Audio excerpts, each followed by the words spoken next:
आज हम बनाने जा रहे हैं सिंपल शुगर सिरप।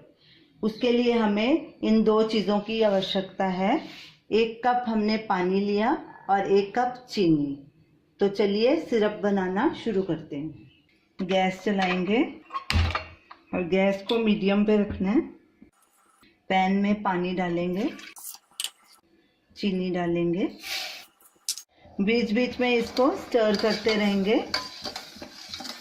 बॉयल आ गया है, गैस करेंगे सिम और लगातार इसको कड़छी से हिलाते रहेंगे जब तक चीनी डिजॉल्व नहीं हो जाती और इसका पानी क्लियर नहीं हो जाता।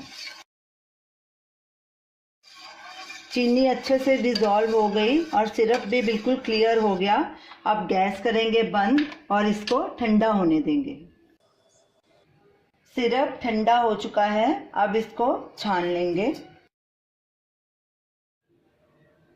अब इस सिरप को बॉटल में भर लेते हैं और फिर इसको फ्रिज में स्टोर करेंगे।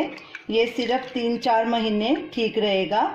तो आप इसको बेवरेजेस में यूज़ कर सकते हैं, नींबू पानी में यूज़ कर सकते हैं, आइस टी बनानी हो तो उसमें यूज़ कर सकते हैं। तो चीनी घोलने की ज़रूरत नहीं, ये सिरप बना हुआ है, आप चीनी की जगह सिरप डाल सकते हैं। तो इसे आप ज़रूर ट्राई कीजिए और हमें अपना फीडबैक दीजिए। हमारे इस वीडियो को शेयर कीजिए, लाइक कीजिए, कमेंट कीजिए, हमारे चैनल को सब्सक्राइब कीजिए। Thanks for watching.